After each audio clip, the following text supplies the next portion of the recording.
I don't know, it might kind of be a mukbang today. Is that what you call them? Because I didn't finish eating my oatmeal yet. But here we are. Live on another Sunday. Nicola's here. Happy birthday, Jacqueline. Maybe I'll just finish eating my oatmeal later so I don't subject you guys to my incessant chewing. Hey, Lucas. Diaz is here. Welcome. Nan is here. Hi. I'm just finishing eating my oatmeal.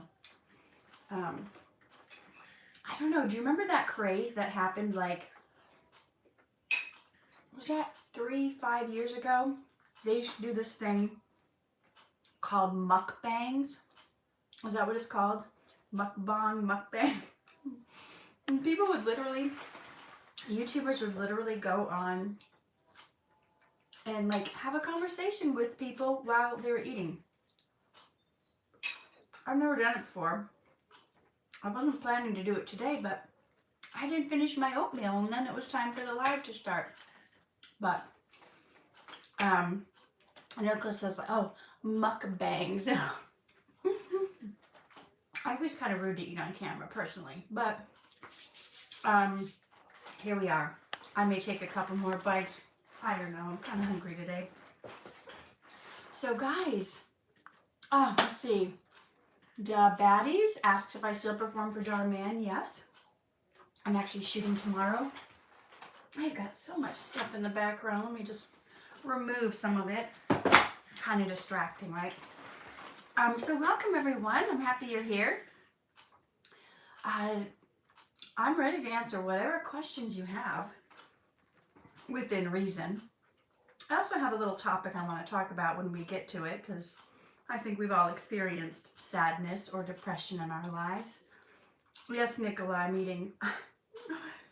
eating oatmeal with cinnamon and pineapple. I like pears in it better, or bananas, but I had pineapple to use up.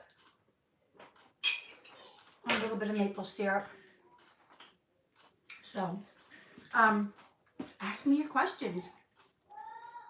Lucas, I never know in advance when they're going to put the videos out. So I shoot them and I never know when to expect them. Sometimes a month or two goes by and I haven't seen them yet. So they put them out whatever schedule. I know I'm in one I'm shooting Monday that has to do with Mother's Day. So I'm sure that will go out, you know, maybe the Thursday before Mother's Day. So, but if it's not like based on a holiday, you don't really always know when they go out. Nicola's asking, did someone from DM get married? Because I saw you, Shantae, Giovanna, and other Dhar Mann actors there. One of our main directors at Dhar Mann got married. His name is Rushi, and he got married. Beautiful wedding. Really beautiful wedding. Maybe one of the most beautiful weddings I've ever been to. And he's from India, so he has a Indian wedding planned too, and that's a much bigger ceremony. And here in America, it's usually a day. There he's got like a 4-day celebration planned. I'm debating on whether I should go to that or not. I don't know. So let me get to some of your comments. So yeah, that's where I was. Lots of people do that. Oh, Nana says lots of people do that on lives on TikTok. Yeah, eating breakfast on camera. I'm not a fan of it. It just so happened that I ran out of time. Derek, yes, I got the message. I saw somebody else had posted about that on Facebook too. I have not had a chance to go see him yet. Nira says East Indian weddings are fun. Yeah, I wouldn't know. I've never even been to India. Nicola, yes, they were there too. So was Azim, and so was, I'll think of his name. I'll think of his name. There's another Dhar Mann actor who's thin. He might be of Indian descent as well. He played, do you remember the one where I was wearing the green blouse and I was a rich woman and my husband had lost everything and we were going to have to move out of our house?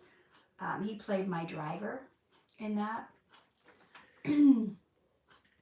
Yes, I did meet Bhavika. I don't know if I'm saying her name right. I sat at the same table as her. And she seemed quite lovely.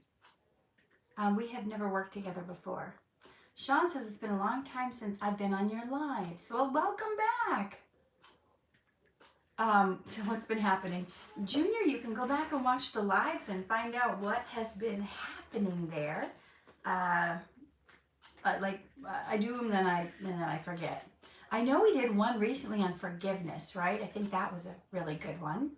Mary Ann is back. Good morning. Happy to have you here. So I'm here to answer questions. And what do you got? You want some rice cakes? Oh, you're happy. Would you like to say hi? Would you like to say hi to the people? No. No? Okay, you don't have to. There's no people, it's just you and me. Well, see these things on the side? Those are people's comments. Those are people watching us. Do you see this number up here? It looks like there's currently 21 people here hanging out with you and me. You just don't see them. Okay, here's your rice cakes. Okay, why don't you go in the living room with Timmy and watch your Bible show. And close the door, okay? Can you close the door when you leave, please? Can you please close the door? Thank you. Noah's here. Yes, that was Elijah. He's my 4-year-old. Yes, says, did you watch the recent episode where crazy ex-girlfriend stalks boyfriend? I did see that one. That was another PG-13 video. I'm doing a live right now. I know. Okay. Timmy was coming in. Oh, today is not a food sponsor. Thank goodness. Oh, Mommy, can you help me, please? You need some help? Yeah. Here. Let's help. Don't spoil it. Don't spoil it. I'll put it behind me. Okay. All right. Ad coming in 5, 4, 3, 2, 1. Here. Here's something you want to share? Today's sponsor is Teen Anxiety No More. Yeah, made by Mommy's friend Giovanna. Yeah, Giovanna wrote that book, didn't she? You guys recognize her from Dhar Mann? And Timmy was saying yesterday that this might be the best book ever written. Better than Mommy's. He told Giovanna yesterday that her book was better than mine. Funny thing is, he's never read both, so I can't say he really knows. What are you going by, the cover art? Is her cover art better than my cover art? I was joking. Oh, okay. Mine is coming Monday, May 8th, the Monday before Mother's Day, and it will not have this bar across it. This is just because it's a sample edition. So You Are Worthy is coming Monday, May 8th, the Monday before Mother's Day. So Mother's Day is on May 8th? No, it's the Monday. That's the Monday before Mother's Day. Mother's Day is that following Sunday. Oh my. So what would that be like? Giovanna's going to be smiling. Yeah. Yep, she's going to be smiling. She was smiling yesterday when you told her that you loved her book. And you said she should donate it to a kid with anxiety, someone in need. You mean teen? A teen? Yeah. Well, teens are kids too. Oh. Are you a kid and a teen? Okay, so you got it. I'm also a mature teen. You're a mature teen? Who says that you're mature? Blame it on Fallout. Oh, so you think you're mature because you play Fallout? Blame it on Dad. Okay. Why would we blame it on Dad? What does he have to do with you He playing? gave me Fallout Shelter on my Nintendo Switch. I was like, ooh, I'm interested in this video game series. Okay. Well, we're back. Goodbye. Say goodbye. Bye-bye. Close the door on your way out. Mature Timmy. I'm not sure about that. Oh, Eli's in here. Yeah, just close the door. You guys can go watch your Bible show. So we're back. 17 people here. What are we talking about today? Do you ever get sad? Do you ever get like bouts of depression? Do you ever feel like you're in a funk and you don't know how to get out of it? So I was as per Orly's request, she said, bring back that old red book. You guys know there was times where I would, a lot of different Sundays, I would share a little something from this old red book that is over 100 years old. You know, it probably could have been worth a lot and considered an antique if I didn't write all over inside it and circle things and put stars next to the stuff I liked, because yeah, this book is ancient. It's getting to the point where it's falling apart, but I think books are supposed to be used, right? So I think it's okay. It's okay to use it. So I had a book in here that reminded me of what's one of the most effective things I do when I'm sad or when I'm struggling with depression. And that is kind of pulling someone else out of their sadness and their depression by being there for them and calling them up. And we'll talk about that a little more, but it looks like I'm missing a couple questions. I had a lot of people saying, oh, Timmy has a fun personality. Thank you, Nara. Nicole says, I was upset when I was mocked about supporting both sides in the DM incident. You know, and that's the thing.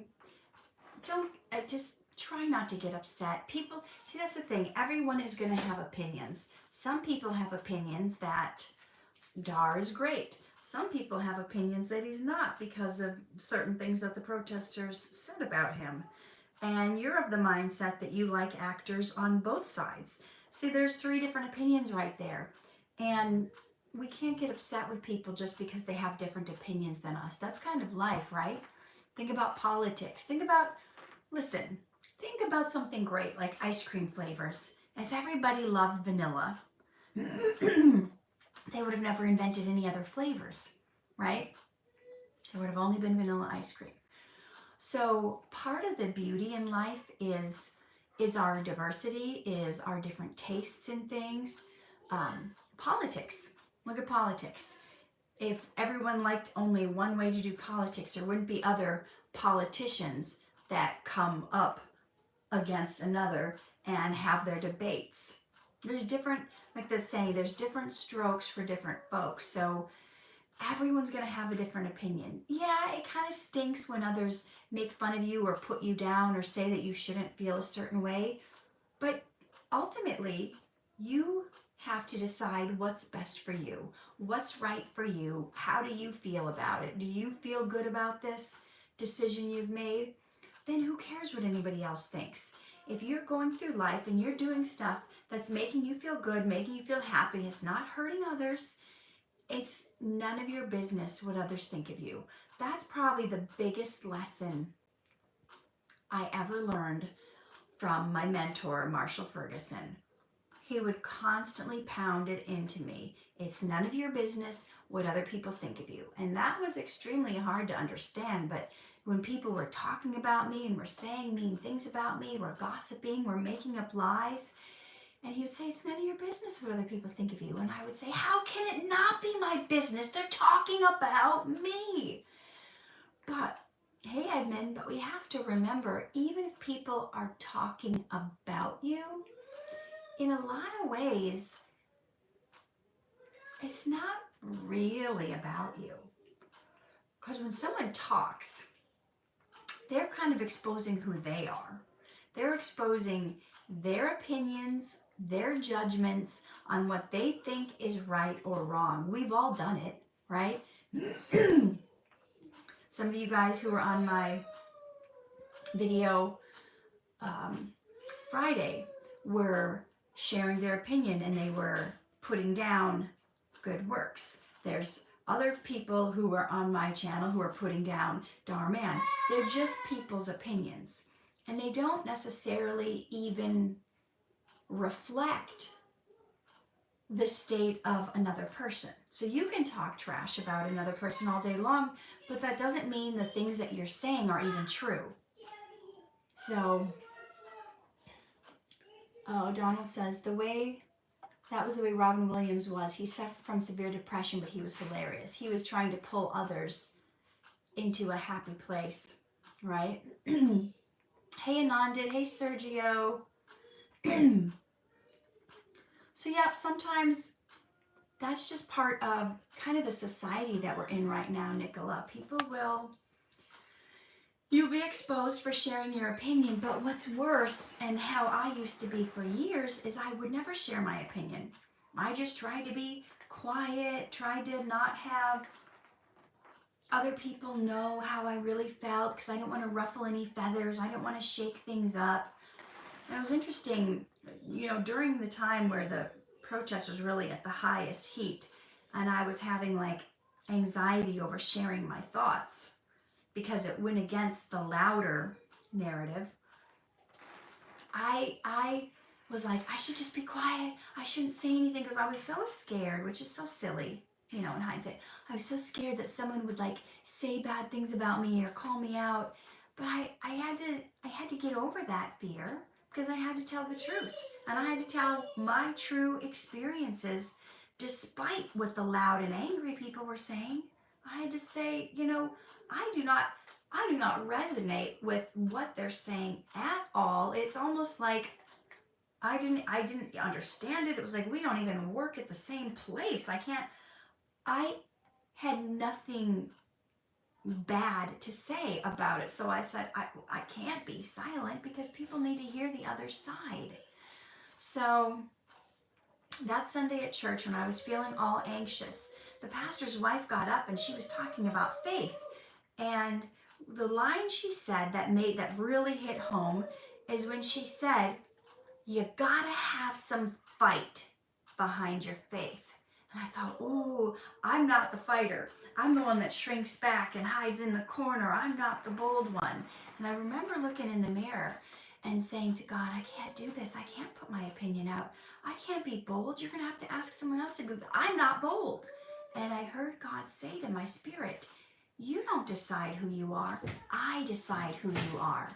So how many of you guys have something that you don't feel brave about, that there's something that you need courage for, and you're afraid to say anything because you're afraid to be called out, you're afraid of other people's opinions of you or what they're going to think of you, and it's just not worth being quiet. It's not worth it.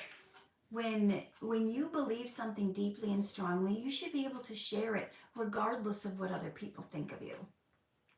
That's my honest opinion, and I'm honestly, because those protests happened, because there was these negative voices that went counter to my experience, it did make me a little bolder. It did give me a little more, I feel like I have a little more fight behind my faith now, and things that I used to be afraid to talk about, I'm not afraid anymore, because someone may say something to you to put you down or make fun of you, but that can't hurt you unless you decide to let it in and torture yourself with someone's words that aren't even the truth.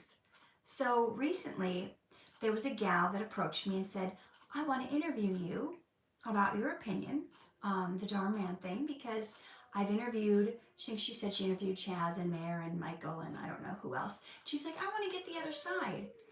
And then I watched her videos, and one of the people she was interviewing said some negative stuff about me and made up scenarios in their mind of what they thought the purpose was of why I came forward and said something, and they said I was being really self-serving and all this stuff, and I was thinking to myself, that could not be further from the truth. I felt like it would have been more self-serving if I just shut up and kept quiet.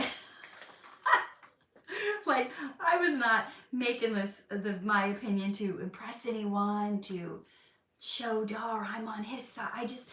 I really felt like I had to tell people my opinion of what, and as the actor who's been in more videos than anyone else, who's been on more sets, more times, more days than anyone else, I'm like, I have to share what it's really like there, because I do not have the same experience as these people, and that's going to happen, you guys. People aren't going to agree with you, and you have to just kind of get over it. Okay, so I'm going to go look through some of your questions. It looks like I missed some. Okay, so Blake is asking, why did Jaslyn lie about Dar putting a knife at her? So this is one of those he said, she said situations. If you weren't there, it's almost like I have no business commenting because I wasn't there. Now, I've talked to people who were there. I've heard the other side of the scenario. And I've also seen it blown out of proportion where I've seen, it's almost like the game of telephone. It's almost like the game of telephone where someone whispers in your ear something that happened, and then you tell someone, and you tell someone, and you tell someone, and by the time it gets back to the person, it's like, wait, that's not at all what it was like. But you guys are bringing this up again, so this is not even what I was planning on talking about today, but clearly you still have questions about it. So so if you watch her video, she did say that he pointed a knife at her, so, and that she was scared. So but in context, let's talk about it in context with what was actually going on. Otherwise, that sounds really like random and like, why would he do that? So how many of you guys know that on TikTok is a platform where certain trends go viral, certain songs go viral, certain dances go viral, certain, like, people are all doing the thing where they're moving to the side and they're on an elevator and they're going down, and there's certain trends that go viral.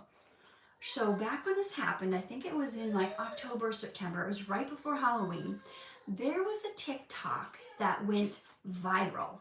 And it was a viral TikTok about one of these like famous horror film guys. I don't know if it was Mike Myers, Friday the 13th, something like that. And there was a viral TikTok where they were like reenacting a scene from Mike Myers, Halloween, some kind of thing that had to do with Halloween. So in the context of thing, everyone who was reenacting this particular TikTok had this knife and they were doing this Michael Myers thing. So I'm not saying I have the facts 100% right, but hearing from someone else who was on set that day and hearing about it from also Dhar Mann himself, what it sounded like is they were reenacting this TikTok, but what they had was like a spatula, like for the kitchen. They didn't have a knife. So then Dhar, or I think it might have been Dhar, like I said, I wasn't there, he said, well, this doesn't seem very scary, or this doesn't seem very intimidating. Well, he had his assistant slash kind of bodyguard person there, and he immediately pulled out a knife that he kept on him from his side, and he hands it to Dhar. Dhar has it in his hand. From what I heard, I wasn't there, she was not near him, they weren't doing the scene yet, they weren't reenacting it. He held it in his hand, and he saw that she was scared or uncomfortable, and I think people saw that she was scared and uncomfortable, so he handed it back to his bodyguard. The director on set said, you know, we don't have to use it, we can just use a spatula. And they went on and used the spatula in the scene. So they didn't even reenact it like all the TikTokers were doing. So that was just part, it wasn't like some random weird mean act of like, I'm coming to get you. They weren't even doing the scene. She was like across the room, not even near. And here's the funny thing. Dhar didn't even pull it out of the sheath. The knife was in a protective sheath. So it wasn't even pulled out of the sheath. But like I said, the game of telephone, it went around. People, like that one lady that asked to interview me, she was like spreading around, and Dhar was chasing this woman around with a knife, and she was so scared for her life. And that's just like what I'm saying, that and maybe they should have just had a prop knife. Maybe they should have put, you know, I'm not saying everything was done perfectly the way it should be, but you can't, like, someone pulls it out and says, here, why don't we use this? And then they ultimately decided not to because the actress looked scared.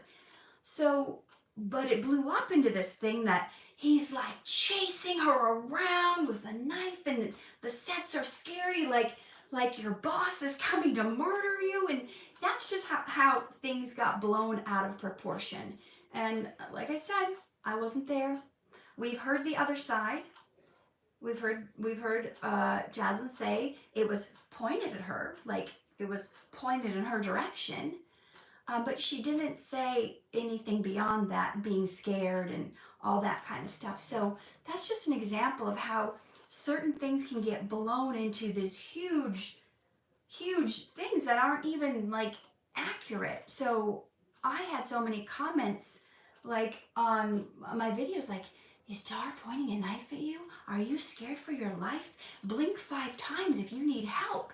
And I was like, what in the world? Where is this coming from? But when you know about it in context of like, this was a viral trend that was going, and all the people that were reenacting it were using real ones. So, Brittany writes, drama. So, you know, it is what it is, and people will do that with anything in life. They will blow things out of proportion, and most people that were spreading it around and talking about it weren't even there. So what can you do? People will misinterpret. They will, you know, it is what it is. So people will go and spread stuff not knowing the whole story or not knowing about it in context. I was actually talking about this with Giovanni yesterday, and we were talking about how you know, things just get so like blown into these things, and that will happen if people don't like someone, or if they're trying to take them down, or if they're trying to find a reason not to. Mona says exaggerated phone tag. Not to like someone. So it's sad when stuff like that happens, but you know, it is what it is. You can't change people from exaggerating or whatever. So what can you do about that? Okay, I'm looking at your questions now. Edmund, happy birthday, Edmund. Wonderful, 51 years old today. Viesa said, is there actually an actor's lounge in Dhar Mann Studios? I believe one of the protesters said there's no actor's lounge. Dhar Mann built the second studio to look cool in front of Mr. Beast. Okay, see, this is exactly what I'm talking about. And the protesters did this kind of thing a lot, where they took a fact. The fact is he built a second studio. The made up part is to look cool in front of Mr. Beast. So there's what happened, and then there's what you make mean about what happened. Can you go inside his brain and know the inner workings and the plot of why he was building the second studio? We ran out of space in the first studio. We didn't have all the sets that we needed. We had 2 or 3 or 4 crews filming, and we couldn't all do it in one studio because you can only have one studio doing work at a time. That's just another example of, like, there was things that they were saying like, oh, Dhar couldn't meet with the actors because he didn't care about them because he was so busy flying to Aspen on his private jet, and some of it is just completely made up. Like the day that they were going around saying he's flying to Aspen on his private jet. He was actually on Delta Airlines, economy class, not even first class, in a middle seat. He's 6'4". He needs an aisle seat. So this is just one of those things that people will see something that happened. Yeah, Dhar was skiing with his friends. He had those plans in advance, okay? What are you going to do about it? That's what he wanted to do. That's what he's going to do. But he sent his representatives to meet with them. So is it, whose fault is it? I don't know. I don't know if there's any faults. There's just decisions we made. Dhar decided to keep his plans that he already had with his friends. The actors decided they weren't going to talk to the guy that runs the studio or the HR person, so they left. Could it have been resolved that day in that room? Who knows? We will never know, because they decided to walk out and not meet with him. So we will never know. I'm of the opinion that things could have been handled, worked out, they could have gotten some of the stuff they were wanting, but because they didn't even give it a chance, they'll never know. And they decided it would be better to protest than to talk with the guy who runs the studio and the HR person. That's a choice. I mean, we all make choices. We don't know how they're going to turn out. So, but you can't know what's in somebody else's head, right? You can't know, like, oh, he built the studio to impress someone. That's a pretty big, it's a pretty big expense and undertaking of hundreds of thousands of dollars to get this studio and build all these sets to impress someone. I personally have a hard time believing that. But then again, my perspective is different, right? I have a completely different perspective than the people who were protesting because I've had nothing but good come from working there. So and as a general rule, honestly, as a general rule, I tend to believe the best. I tend to look for the best in people. I don't look at someone and try to figure out how are they going to screw me over? What's their angle? Maybe let me look for a chink in their armor. Let me try to see where I can tear it apart. Let me see where I can, that's not my MO. And I don't know if you guys saw my interview with Shantae. One of the things Shantae said is, I don't like to talk about bad anything. I don't even like to talk about bad weather. And I thought that was so funny. Like, I'm not going around trying to find mistakes in people. So that was interesting. There was also a gal that I had worked with just on set this week. And she used to work for a big YouTube channel that had over 12 million subscribers.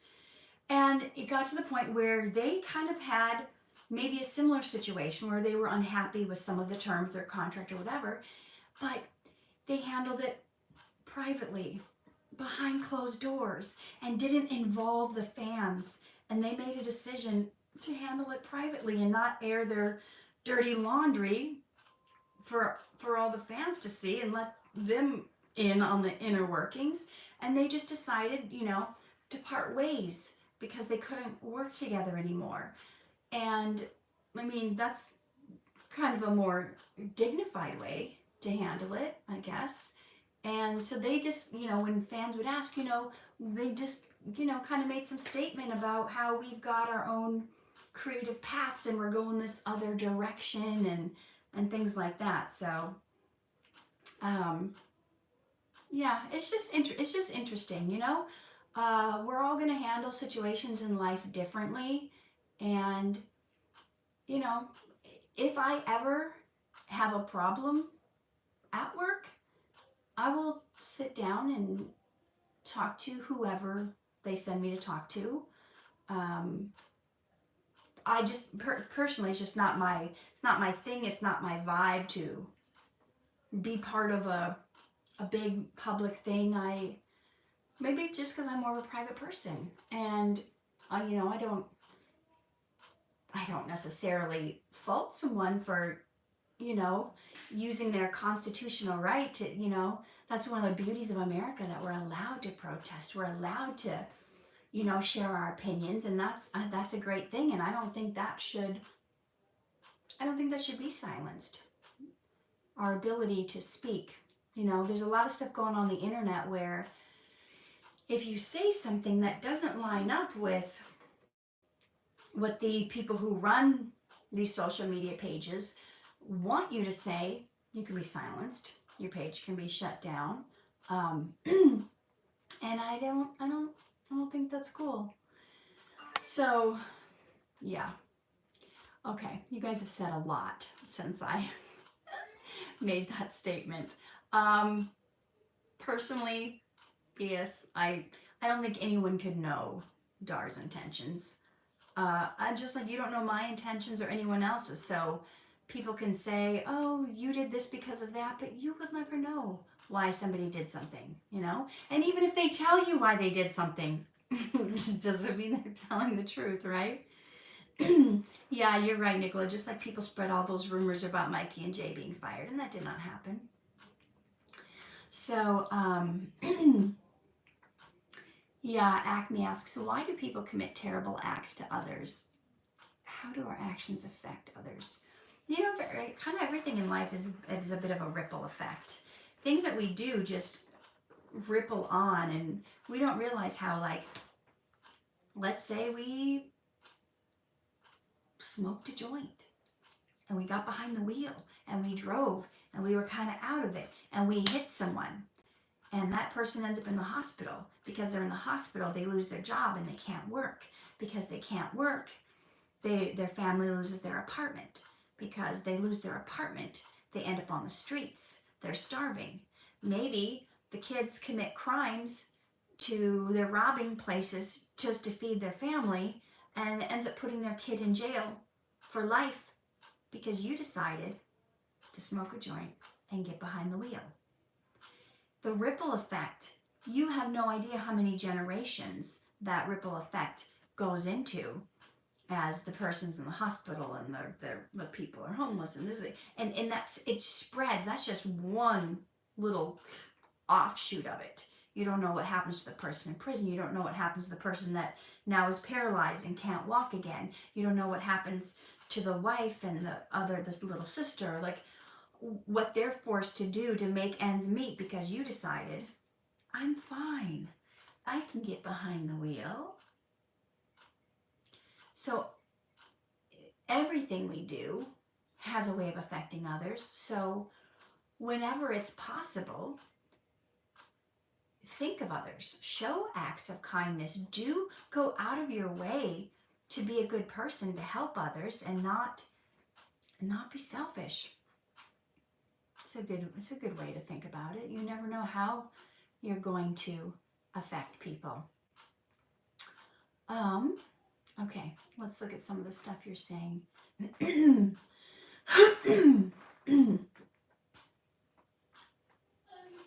All right. Let's see. Jordan said, did Dhar Mann purposely not show up at the meeting? He wasn't supposed to show up at the meeting. They wanted him to. They said in their email, I don't remember the exact wording, but I think it was posted publicly. It said, like, we would appreciate if Dhar was there. So they would have appreciated if he was. They might have actually spoke to him if he was there. But he had other plans and he didn't. He thought, you know what, I'll send my representative. If there's, they can go through it and then we can debrief later and hash it out. But they decided not to talk about it, to leave. So Rebecca's asking, is your moderator, Brittany, a model in real life? She could be. She's gorgeous. But she currently does not have that profession. Orly said, I work in a company and the employees don't have contracts. Just like us, we don't have contracts. As far as like long-term assignments, it's just per project contracts. And they are protesting silently, not publicly, to shame the companies. I see. And he says, I heard that Dhar Mann fired someone. Maybe he did. He probably did. And there's nothing wrong with that, because if you own a company, you're allowed to do that. It's your company. If you feel like someone in your company is not acting professional or in what's best for the company, you have your prerogative to do that. There's nothing wrong with that inherently.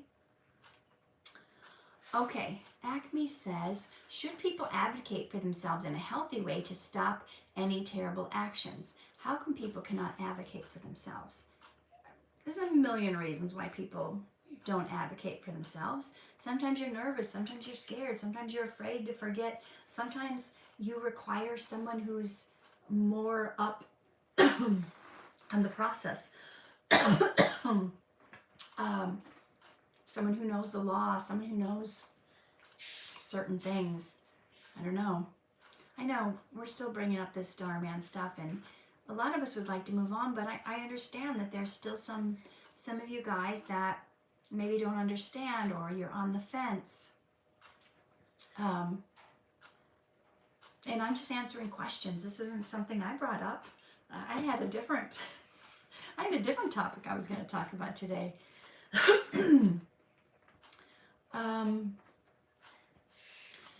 Devin Wheatley said in an interview you did with him that most people tend to be more attracted to drama and negativity. Well, it's true, and I think that's just a general rule. Otherwise, there wouldn't be the news. You know, on the news, they don't report good things. They only report negative things on the news. People might not watch if all they did is report positive news. Okay. Edmund says, I work at a consulting company where I'm the CEO. Awesome. Congratulations. What kind of consulting do you do? San Francisco 49ers is here. Rodrigo is here. Welcome. I think I got to all your questions. So what I want to talk about today is like when you're feeling sad or you're feeling down or depressed, what is one of the best ways that you can help others? Because you feel like, oh, I'm so down. How can I think about anybody but myself? And it's kind of like, thank you, Allie. Allie says, thank you for being transparent. It's kind of like when you're down and depressed, you just want to shut yourself up in a room and just don't talk. Nobody talk to me. I just want to be left alone. And we kind of want to wallow in our own sadness, right? We feel like, I just don't talk to me. I just want to be my own sad sack. And I've been there. Of course, we've all been there. And I found this short little poem. It's only 2 stanzas in this book called Poems with Power to Strengthen the Soul. And it reminded me of different times where I've gotten myself out of a funky place, out of a place where I was like sad and down and depressed. And anyway, it's called Summer or Winter, and I'm just going to read 2 little stanzas, so hang with me, and we'll talk about it. Because maybe you have dealt with sadness, or maybe you're dealing with sadness now, or in the future, we're going to all hit that place where we feel down at some point. So, Summer and Winter. If no kindly thought or word we can give some soul to bless, if our hands from hour to hour do no deeds of gentleness. Now, remember, guys, this book is over 100 years old. So some of the wording isn't how we would speak right now. But what he's saying is if we don't give any kind thoughts or say kind words to bless somebody, and if we don't do any gentle deeds, here's what happens. If to lone and weary ones we no comfort will impart, though 'tis summer in the sky, yet 'tis winter in our heart. So if you see people who are lonely, people who are weary, and you don't give them comfort, it may be summertime in the sky, but it's winter in your heart. It's cold, it's bleak. If you can't see someone who's hurting more than you're hurting and do something to cheer them up, thank you for the gift, Nicola. And I think, Derek, you sent me a gift too. Thank you guys for your generosity. I really appreciate it. If we strive to lift the gloom from dark and burdened life, if we seek to lull the storm of our fallen brother's strife, right? That's like you see someone who's doing bad, you see someone who's down, and you go into that darkness and you try to bring some light. You see that they're going through a storm in life and you try to bring the umbrella. Here's what happens. If we bid all hate and scorn from the spirit to depart, if you're reaching out to someone who's feeling hate and scorn and you're trying to get that to depart from them, here's what happens. Though 'tis winter in the sky, yet 'tis summer in the heart. So whatever's going around in the outside circumstances, if the days are bright and sunny and everything seems great, but you see someone who's down on their luck, someone who's down and depressed, and you don't try to give them that comfort, to lift them from their sadness, to be that shoulder for them to cry and to help them see a different point of view, it may be summer in the sky, but it's winter in your heart. Cold and bleak. We have to get outside of ourselves and try to help others who may be going through a tough time. And how many times have you been in a place where you've been down and depressed and unable to handle certain situations, and someone came along and helped lift you out of that? That makes all the difference in the world. So if you see someone and you do lift them from their dark storm, you take them out of their place, you pull them from their hate and scorn, if you bid it all from the spirit to depart, though 'tis winter in the sky, it is summer in your heart. So all the bad circumstances going around you, all the worst things in life, it may be cold and rainy out, but it's going to feel like summer in your heart. Caden says, I'm going through something like this right now. So when I would be down and I would be depressed and I would just feel like it was like, sometimes someone would call me and I'd be like, I don't want to answer the phone. I just want to stay in this down place. I just want to stay in this funk. And they would be, and sometimes I would answer begrudgingly, because I used to have this complex where I felt like I had to always respond to people. And they would be calling me because they were going through a tough time. And you know how it's like sometimes where you may be going through a tough time, but people ask you how you are, and you're like, I'm fine. Really, you're not. Really, you're down. But if someone calls you and they're experiencing some hardship, they're going through a trial, and this person was like telling me all this bad stuff, and it just, something rose inside me. The summer in my heart rose inside me to help them, to encourage them, to help them see the light, to pull them from their mess. And they felt so much better by the time they got off the phone with me. They were thanking me. And then when I hung up the phone, it was like, I feel better. I wasn't even trying to do anything for me. I just wanted to like wallow in my sadness, but pulling them from their pain. No electronics there for Eli. Pulling them from their pain actually helped lessen my pain. And those of you who struggle with deep depression, if you can do something each day, hey Waylon, to pull people out of their mess, to shed some light, to show some kindness, it has a way of coming back to you. When you're going through a winter time, it has a way of bringing that summer to your heart when you help others. So try it. It's like the best, some of the best advice that I can give, because it's what worked for me when I was down in the past being depressed. Edmund says, we do operations consulting. Cool. Nicholas says, I have a heart to those who don't feel like they have many friends. I got bullied, or if they feel the need to talk to someone, that's great. I'm sorry to hear you're going through something like this, Caden. Nicholas says, when I have a problem, I talk about it on my Instagram. I post tips about my problems on Instagram. Donald says, as someone who suffers from clinical depression, it's hard to be nice to people. Yeah, it's hard for me to tell someone what I'm going through, but I'm always there to listen to those who are sad. I can understand that.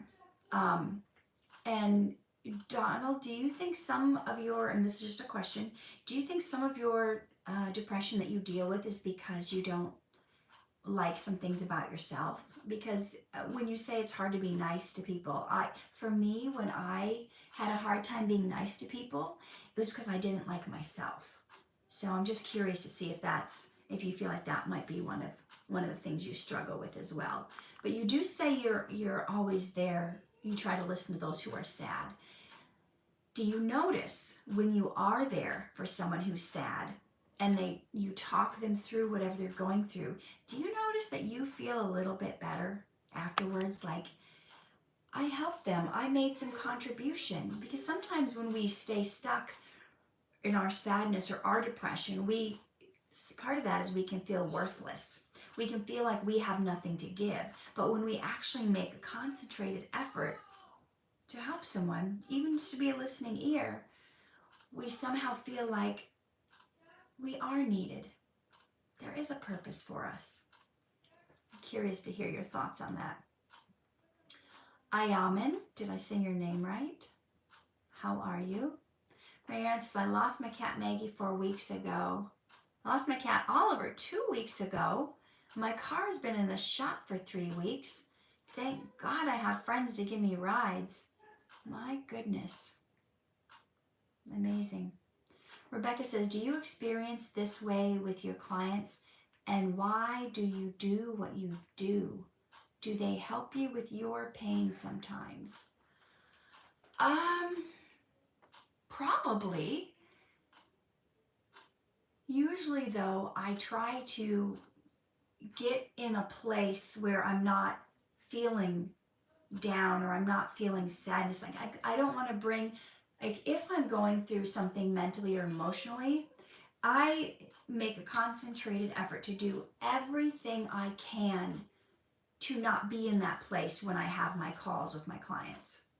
So if I know I'm in a funk today, but I'm going to be speaking to some people tonight, my day will be spent getting out of that funk because I don't want to bring that in to someone else's Hey guys, I'm back. phone call. What do you need, Timmy? What do you need?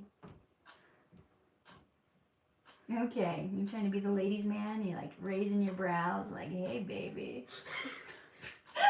Hey, watch this. I can't see. You're off camera. Is that your dance moves? Yeah. Okay, go. Okay, bye. Go. Oh, we're not here. I don't think they're here to see your dance moves. Are you here to see your dance moves? Okay. Quiet. Shh, you guys. Oh my goodness. Okay, that was fun. Maybe. Okay, let me see. Looking at your questions that you have for me. I don't always get to them all, but I think I'm doing pretty good today. Yeah, so I try not to bring pain into my phone calls with my clients, but you know, a couple years ago when my mentor passed away, I think I maybe that was I couldn't get out of that right away when someone very close to me died. So I may have brought some of that in. I'm sure I did have some clients that made me feel better. Okay. What is the name of the book you just read from, Donald? It's called Poems with Power to Strengthen the Soul. I don't even know if it's available anywhere. I don't know, maybe on eBay, because this book is over 100 years old. But it's beautiful from the preface to the end. It got so much good nuggets in it. So it's called Poems with Power to Strengthen the Soul.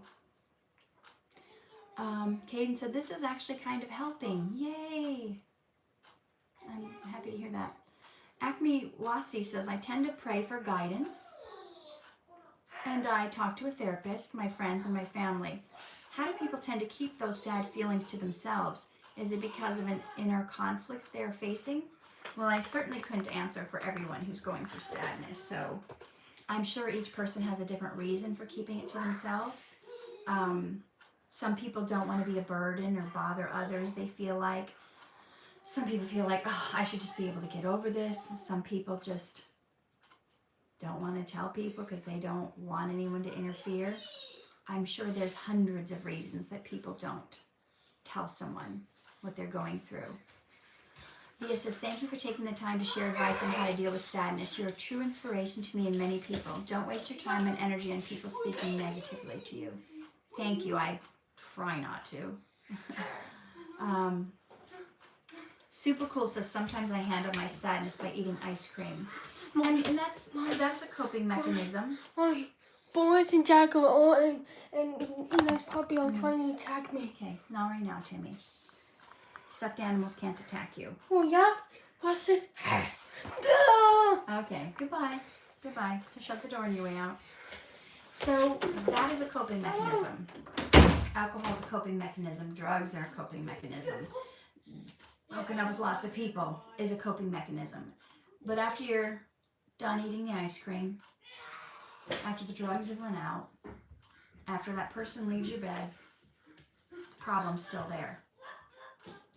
So it doesn't make it go away and it doesn't lessen it. And sometimes it's better to deal with it head on even if little by little, so it's not too overwhelming. Because the only way it's going to go away is for you to unpack it, unpack your feelings around it, make peace about the incident, make peace about what happened. In other words, come to the place where you accept it. And when I say accept it, I don't mean condone it, think it was great, yay, this happened to me, I'm so happy. No, I mean, you get to the place where you're saying, okay, this happened. I can't change it. So what am I going to do going forward? And you don't get stuck in that place of reliving and reliving and replaying what happened, the bad incident, the thing that you're sad about, the person that left you, the person that hurt you, whatever it is that you're sad about, where you feel you don't measure up. You come to terms and you say, you know what? I have let this steal my joy and take up mental space for long enough. I'm saying enough is enough. I'm going to get the help I need. I'm going to talk it through. I'm going to get the therapy. I'm going to do the journaling. I'm going to read the books. I'm going to take the courses. And I'm not going to let this thing haunt me the rest of my life because it's taken up enough of my life and space and years that I'm going to decide today that I'm going to be different moving forward. That this person who hurt me in the past, I'm not going to continue to let them hurt me into the future because I won't let go of what's done. Because trust me, that person that's hurt you, they let go a long time ago. And we can't be in that place where we think, I'm not letting it go until they apologize. I'm not letting it go until they get justice. Then you are just ruining your life for more months and more years, and they're going on with their life. Whether they get what you deem to be fair justice or not is irrelevant, because even if they don't go to prison and you think they should, you keep yourself in a prison of your mind trying to get them justice that they may never get on earth. They will get justice. They will get justice one day. They will get what's coming to them. And just because you think they're unaffected by it, you don't know what kind of torment they're going through. You don't know what kind of relationships they have. You don't know if their thoughts are so tormenting they can't even sleep at night. You don't know the karma, the sowing and reaping that's coming for them. Trust me, they are being handled. That's the laws and nature of life. Vengeance is mine, says the Lord. I will repay. And we talked about this on a live stream a couple of weeks ago. What's important is not what happens to the person that hurt you. It's what happens for you and inside you.